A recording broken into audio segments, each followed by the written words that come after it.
Hi students, welcome back. Today we are going to discuss the remaining two topics of planning, that is limitations of planning and planning process. In previous video we discussed planning concept and importance of planning. First let us discuss limitations of planning. There are 5 points to discuss. The first point, planning leads to rigidity.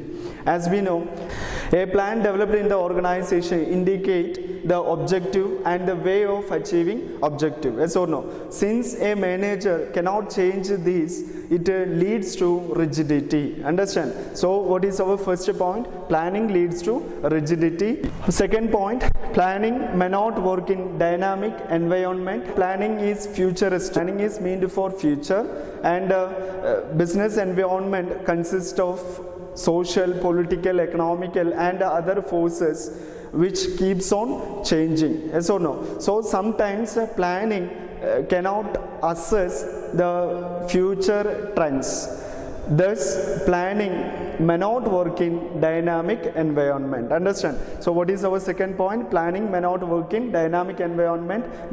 Business environment consists of social, political, economical and other forces which keeps on changing. Since it is changing, sometimes planning cannot assess the future trends. Thus, planning may not work in dynamic environment. And the third point is planning reduces creativity. Who make the plans for the organization? The major plans are made by the top level management only. The remaining members are neither allowed to deviate from the plans nor permitted to work on their own. Understand? So it reduces creativity. Fourth point is planning involves a huge cost. To develop a plan in the organization, there are certain steps. Yes or no? First we have to investigate the market, collect the data. We have to communicate the details with the expert. Then only we can develop an effective plan for the organization. These all costs us high amount. Understand? Huge cost. It involves a huge cost. And the next one, planning does not guarantee success. The success of every plan is completely depends upon its implementation. Improper implementation of plans may lead to failure of plan. Understand? Our next topic, that is planning process. What is the meaning of planning? What we studied about planning? Planning is thinking in advance what to do, how to do. There are certain steps to be followed by the manager to make or to develop an effective plan for the organization. Understand? So there are 7 steps. The first one, setting objective. What is the meaning of objective? Objectives are the end results towards the business organization works for. So setting objective is the first step under planning process, and once the objectives are set, that should be communicated with the employees and the other units of the organization. And the second, developing premises. Premises means assumptions only. Listen here, as we know, planning is futuristic. Yes or no? Planning is always made for future, and future is uncertain. Whenever a manager prepares plan for the organization, he should consider certain assumptions about the future. Understand? So based on that only he can make a plan for the organization. These assumptions give us some ideas about the future. Premises are the one upon which the plans are drawn. Understand? And so what is the second one? Developing premises. Developing premises means planning is futuristic. It is always made for future, and future is uncertain, and due to this uncertainty, a manager should develop certain assumptions about the future.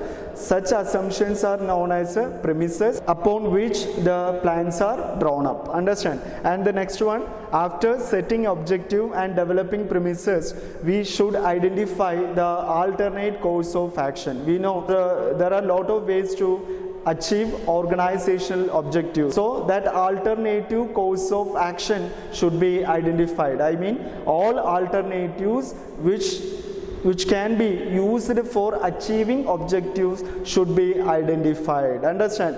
That is the third step. After setting objective and developing assumptions, the next step is to identify all alternate course of action which can be used for achieving organizational objective. Understand? That is our third step. And fourth one, evaluating alternate course of action. Whatever the alternatives we identified, that should be evaluated. Evaluated means compared, finding the positive and negative consequences or impact of the alternatives. Understand? And the fifth step, that is to select an alternative. What is the meaning of selecting an alternative? Exact decision making starts from fifth step only. Understand?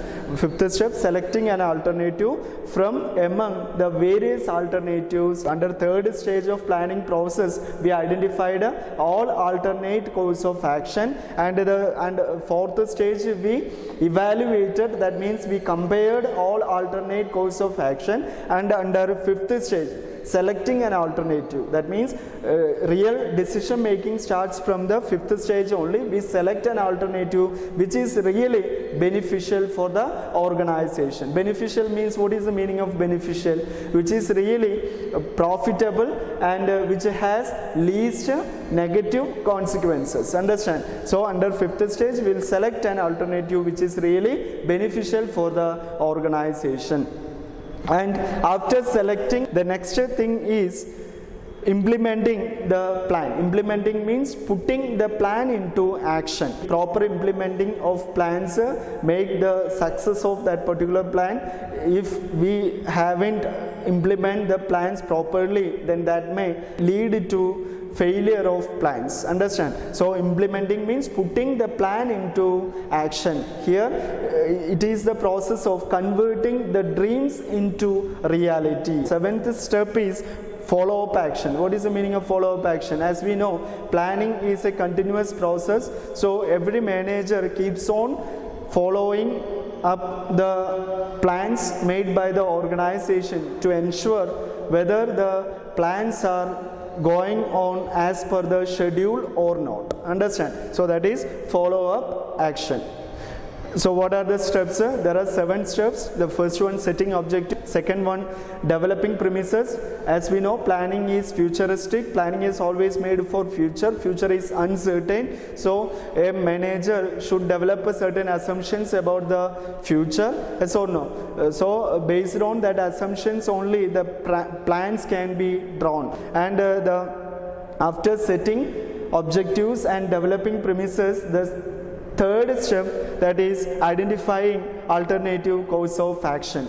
As we know, for achieving organizational objective, there will be lot of ways, so that all alternative course of action should be identified. Understand?